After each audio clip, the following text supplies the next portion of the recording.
안녕하세요. 새로운 특송을 인하여 감사합니다.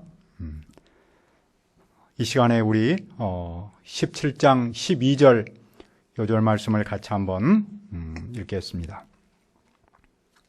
시작. 모세의 팔이 피곤함에 그들이 돌을 가져다가 모세 아래 놓아 그가 그 위에 앉게 하고 아론과 훌의 한 사람은 이쪽에서 한 사람은 저쪽에서 모세의 손을 붙들어 올렸더니 그 손이 해가 지도록 내려오지 아니한지라. 은혜로우신 아버지 하나님, 이 시간에도 예배하길 원합니다. 성령 하나님께서 우리를 건강하게 지켜주시고 또 우리의 교회를 보호해 주시고 아버지 하나님께서 인도하여 주실 줄을 믿습니다. 이 시간 주의 있게 말씀이 오늘 우리 가운데 역사하도록 도와주시옵소서. 예수님의 이름으로 기도합니다. 아멘. 본문에서 동역이란 하나님의 사역을 함께함, working together라고 말할 수 있습니다. 그리고 그 일을 함께하는 사람을 co-worker, 동역자라고 부르죠. 이 동역이 오늘 우리에게 주는 의미는 무엇입니까? 이스라엘은 여호와의 명령대로 그 길을 가는데 마실 물이 없었습니다. 그들은 여호와의 말씀대로 살면 애굽에 내린 어떤 질병도 내리지 않을 것이다 라는 하나님의 말씀을 굳게 믿었습니다. 하지만 그들이 말씀대로 살았는데도 심각한 문제를 만나니 심각했습니다.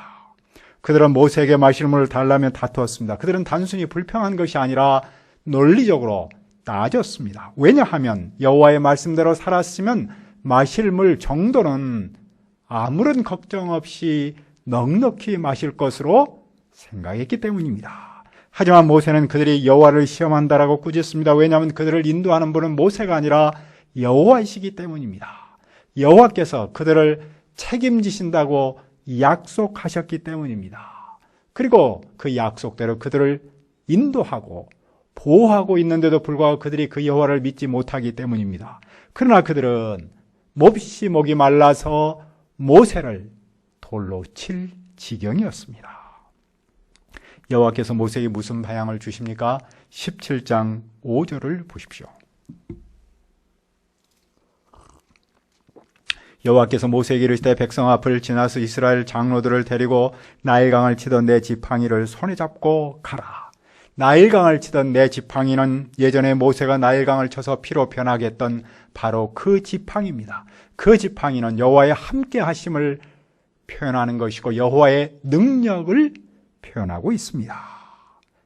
그런데 이스라엘은 생각했습니다. 말씀대로 살아도 물을 조지 못하는 것은 여호와의 능력이 바닥났기 때문이다. 여호와께서 우리와 함께 하시지 않기 때문이다. 그러나 하나님은 옛적에 모세가 행했던 그 능력의 지팡이를 다시 잡도록 하셨습니다.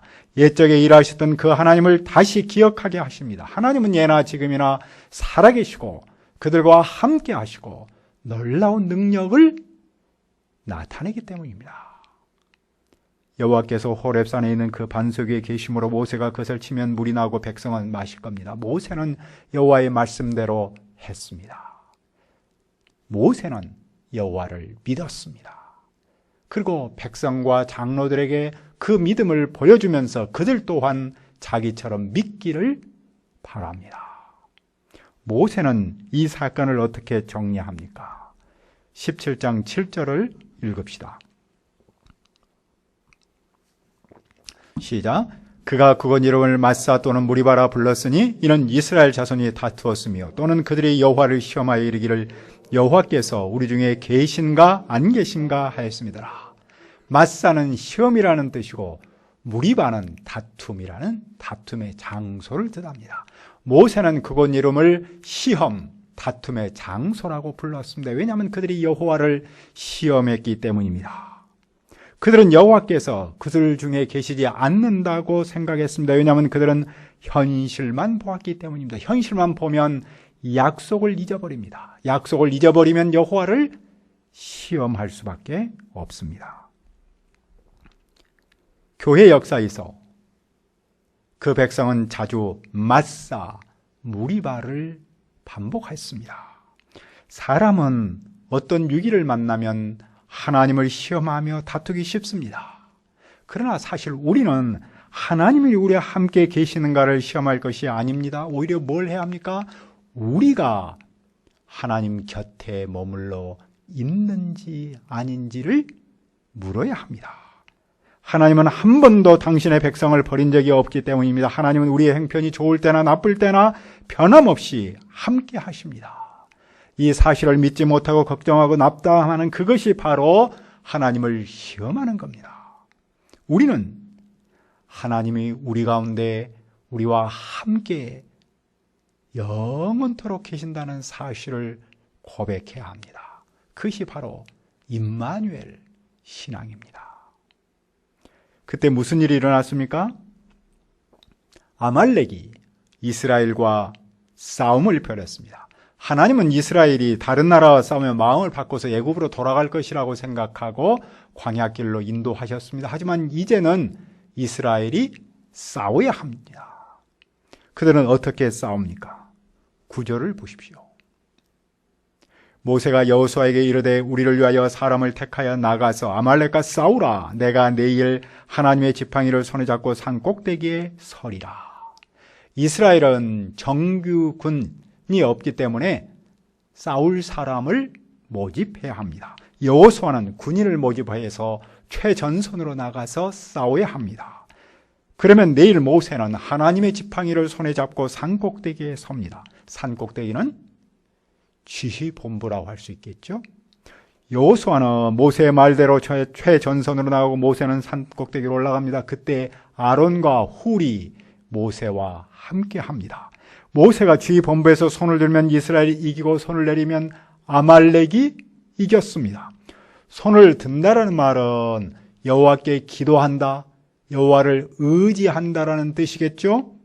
모세가 여호와를 의지하면 이스라엘이 이겼지만 여호와를 의지하지 않으면 아말렉이 이겼습니다.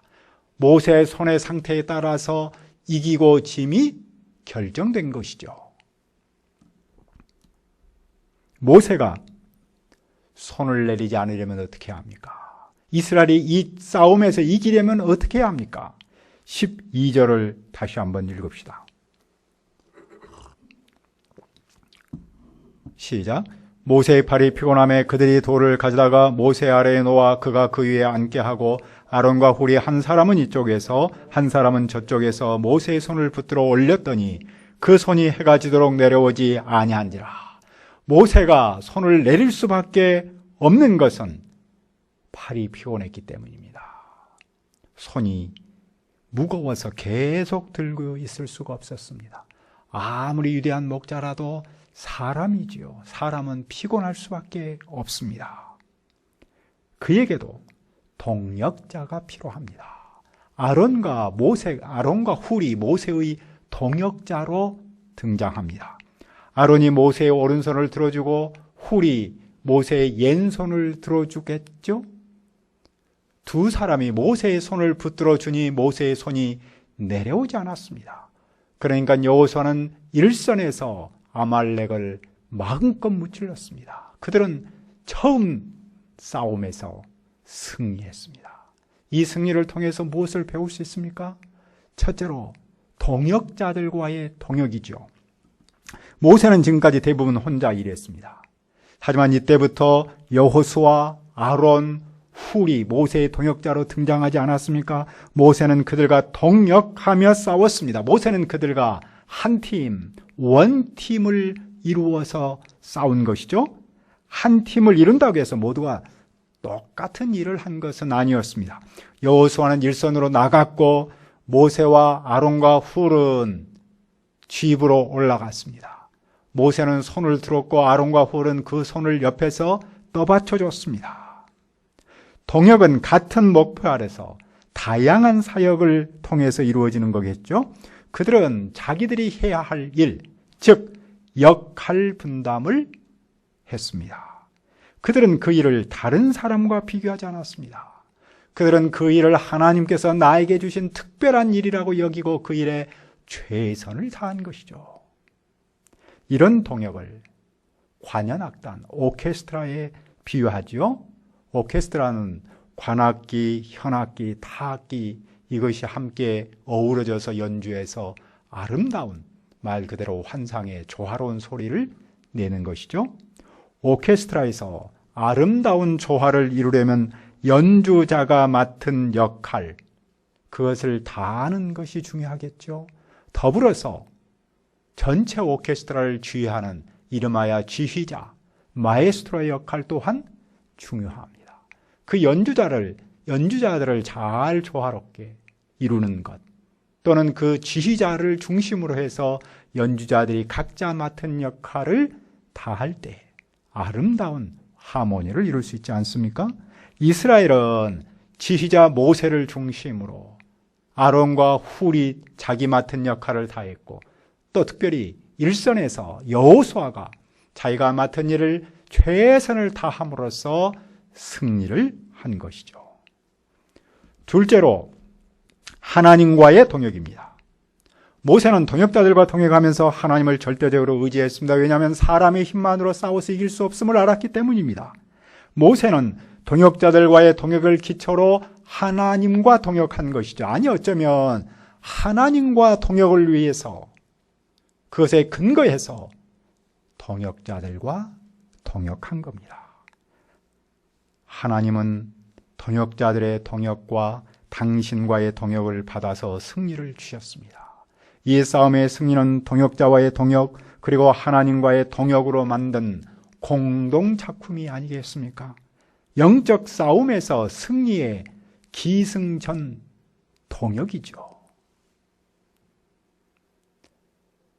보통 세상에서는 삶에서 위기를 만나면 각계 전투, 각자 도생이라는 말을 씁니다. 각자 싸워서 살아남아라, 또는 스스로 살 길을 찾아라, 그런 뜻이죠. 긍정적인 점도 있지만 부정적으로는 그만큼 절박하다는 사실을 표현한 것이겠죠. 하지만 성경은 절박한 상황일수록 동역을 강조합니다. 혼자서 가다가 넘어지면 궁지에 빠지고 맙니다. 하지만 둘이 가다가 한 사람이 넘어지면 다른 사람이 도와주고 건져줄 수 있지 않습니까? 혼자서 막지 못할 원수 둘이서는 막을 수 있습니다. 세 겹으로 줄을 꼬면 끊어지지 않기 때문이죠. 힘이란 나눌수록 약해지지만 합할수록 강해집니다. 바울 사도는 교회를 우리의 몸에 비유했습니다. 우리의 몸에 많은 지체가 있지만 그 지체들이 다 같은 일을 하는 것은 아니죠. 교회는 다양한 사람이 있지만 하나님께서 주신 은사를 따라서 자기 역할을 합니다. 말씀을 가르치는 사람, 섬기는 사람, 권면하는 사람, 구제하는 사람 등등이 있지 않습니까? 교회는 한두 사람이 많은 일을 하는, 소위 말해서 멀티플 플레이어, 좋아하지 않습니다. 교회는 모두 상호 의존적 존재이기 때문이죠. 교회의 생명은 은사의 조화로운 상호작용에 달려있지 않습니까? 이것을 교회의 유기적 관계, 올게닉 릴레이션십이라는 말로 표현합니다. 교회에서 동역의 중요성을 말하고 있는 것이죠. 그 동역은 어디서부터 시작합니까? 직분을 맡은 사람부터 당연히 해야겠죠. 그리하여서 그 동역이 형제 자매로 이어지고 모든 구성원으로 확장해야 합니다. 동역은 대단히 중요한 일은 물론이고 아주 소소한 일까지도 다 포함하는 것을 말하지 않겠습니까? 공동체에서 자기가 할 일을 찾아서 섬기는 그것이 동역의 기초고 동역의 완성입니다. 교회 야사에 전해 내려오고 있는 이야기가 있습니다. 교회에서 특별한 직분이 없는 어떤 사람이 매일 교회에 가는 것을 보고 옆 사람이 물었다 그러죠. 당신은 교회 가서 무슨 일을 하기 때문에 그렇게 갑니까? 그러나 사실 이 사람은 교회 가서 직분이 없어서 별로 하는 일이 없었습니다. 그러나 그때 이렇게 말했다는군요. 난 틈새 사역하러 간다. 틈새, 갭이죠. 갭 미니스트리. 틈새 사역은 빈자리를 메우는 거 아니겠습니까? 그러니까 특별한 사람이 하지 않은 소소한 일을 이 사람은 찾아서 했다는 것이겠죠.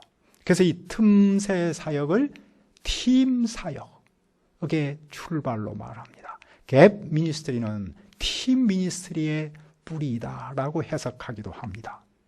우리 중에도 이런 틈새 사역을 통한 팀 미니스트리를 이루고 있는 사람이 얼마나 많습니까? 동역, 즉 팀 사역은 눈에 보이지 않는 틈새 사역을 섬김으로부터 이루어지기 때문입니다. 코로나19 상황에서 우리의 동역은 무엇일까요? 하나님의 함께 하심을 믿고 지금 내가 할 일을 찾아서 하는 것이 아니겠습니까? 우리가 서로 마음을 합하고 이 시대의 아픔을 위해서 함께 기도하는 것, 그것에 바로 우리의 동역의 시작이라고 믿습니다. 우리가 요예별로 동역자들의 안부를 묻고 또 그들을 격려하고 그들과 함께 나누고 함께 기도하는 것 또한 우리에게 중요한 동역이지요. 우리가 그런 동역에 힘쓴다면 하나님께서 우리에게 캠퍼스 복음사역과 세계 선교라는 놀라운 영적 싸움에서 승리를 주실 줄 믿습니다. 여호와께서 전쟁에서 이긴 후에 모세에게 무엇을 말씀하십니까? 14절을 읽어봅시다. 시작. 여호와께서 모세에게 이르시되 이것을 책에 기록하여 기념하게 하고 여호수아의 귀에 외워 들리라. 내가 아말렉을 없이 하여 천하에서 기억도 못하게 하리라. 당시에 여호와의 전쟁기라는 책이 있었는데 그곳에 오늘의 승리를 기념물로 삼도록 기록하라고 말씀합니다. 여호수아의 귀에 외워 들리도록 하라는 겁니다. 기록하라는 말씀을 통해서 무엇을 배웁니까? 그들은 앞으로 계속해서 싸워야 합니다. 그 싸움에서 이기려면 오늘을 잊지 않고 기억해야 합니다. 즉 그들은 서로 동역했고 하나님과 동역해서 싸웠고 승리했다는 사실을 기억하라는 것이죠. 그러면 두 번째 싸움, 세 번째 싸움을 만났을 때도 그들은 하나님과 동역하고 동역자들과 동역함으로 싸운다면 또 한 번의 승리를 체험할 수 있기 때문입니다. 모세는 제단을 쌓고 그 이름을 여호와 니시라고 불렀습니다. 니시는 깃발입니다. 깃발은 전쟁 때 군인에게 용기를 북돋아주고 힘을 주고 소속의식을 강조하는 거 아니겠습니까? 여호와는 당신을 의지하고 동역하는 사람에게 승리의 깃발이라는 뜻이죠. 모세는 하나님께서 이스라엘의 승리를 주셨음을 믿고 고백합니다. 그는 앞으로 모든 싸움에서 그 깃발을 기억하고자 합니다. 즉 여호와를 기억하고 여호와께서 계속해서 대대로 싸워주실 것을 믿는 믿음의 고백이죠. 그때 모세의 장인 이드로가 여호와께서 그 백성을 애굽에서 인도하셨음을 듣고 찾아왔습니다. 모세는 장인에게 여호와께서 이스라엘 도우신 일을 자세히 설명했습니다. 장인은 기뻐하며 여호와를 찬양하며 고백합니다. 이제 알았도다. 여호와는 모든 신보다 크심으로 이스라엘의 교만을 떠는 사람들을 다 이기셨도다. 모세는 장인의 신앙 고백을 듣고 장인과 함께 먹습니다. 모세는 이튿날 백성을 재판하러 앉아있고 백성은 아침부터 저녁까지 모세 곁에 서 있었습니다. 모세는 혼자 그들을 섬기기에 벅찼습니다. 장인이 그것을 보고 네가 하는 것이 옳지 않다라고 조언합니다. 모세는 물론이고 그 백성도 지치기 때문입니다. 모세는 백성의 문제를 하나님 앞에서 도와주고 그들에게 하나님의 말씀을 가르쳐서 어떻게 살아야 할 것인가를 계속해서 보여야 합니다. 자, 그 일을 어떻게 해야 합니까? 18장 21절을 읽읍시다. 18장 21절 시작. 너는 또 온 백성 가운데 능력 있는 사람들 곧 하나님을 두려워하며 진실하며 불완 이익을 미워하는 자를 살펴서 백성 위에 세워 천부장과 백부장과 50부장과 10부장을 삼아. 모세는 능력 있고 진실한 사람을 1000명을 거느릴 사람, 100명을 거느릴 사람, 50명을 거느릴 사람, 10명을 거느릴 사람으로 세워야 합니다. 그 사람을 중간 지도자라고 부릅니다. 그들이 때를 따라서 백성을 재판하고 큰 일만 모세에게 가져갑니다. 그러면 모세도 만족하고 백성은 평안할 것입니다. 중간 지도자를 세우라고 하는 것을 통해서 무엇을 배웁니까? 하나님의 사역은 동역이라는 사실을 다시 한번 강조합니다. 그리고 그 동역은 최고 지도자들만 하는 것이 아니라 전체 공동체가 동역의 시스템을 만들라는 것이겠죠. 중간 지도자를 세우면 모세도 평안하고 그 백성도 만족할 수 있습니다. 우리의 교회 공동체도 이런 동역을 더욱 구체화하고 활성화한다면 평안하고 양떼도 목자도 지치지 않고 건강한 공동체로 자랄 수 있는 것이죠. 모세는 장인의 말을 듣고 그대로 합니다. 그는 겸손하고 지혜로운 사람이겠죠. 한편 장인은 자기 땅으로 돌아갑니다. 장인을 통해서 무엇을 생각할 수 있습니까? 장인 또한 하나님의 사역에 동역했습니다. 그는 사역 현장을 보면서 부족한 점을 알았고 그 점을 도와주었습니다. 그는 동역의 중요성을 가르치고 역사의 무대에서 사라졌습니다. 자기가 해야 할 동역의 역할 정확하게 한 것이죠. 하나님의 역사가 이렇게 동역을 통해서 이루어지고 있습니다. 오늘 우리가 그렇다면 영적 싸움에서 어떻게 싸워서 이길 수 있습니까? 바로 동역입니다. 믿음의 동역자들과 동역하고 하나님과 동역할 때 싸움에서 이길 수 있다는 것이죠. 영적 싸움의 기승전 동역입니다. 동역이야말로 모든 우리의 신앙생활과 또한 이 땅에서 하나님의 사역을 섬기고 복음 사역을 섬기는 모든 것의 원동력입니다. 우리가 동역을 통해서 이 어려운 때에 여호와 니시를 모두가 체험할 수 있기를 기도합니다. 은혜로우신 아버지 하나님, 하나님과 동역하고 동역자들과 동역하는 우리의 교회 공동체가 되도록 도와주옵소서. 그래서 이 팬데믹 상황에서 여호와 니시를 체험해 갈 수 있도록 도와주시옵소서. 예수님의 이름으로 기도합니다. 아멘.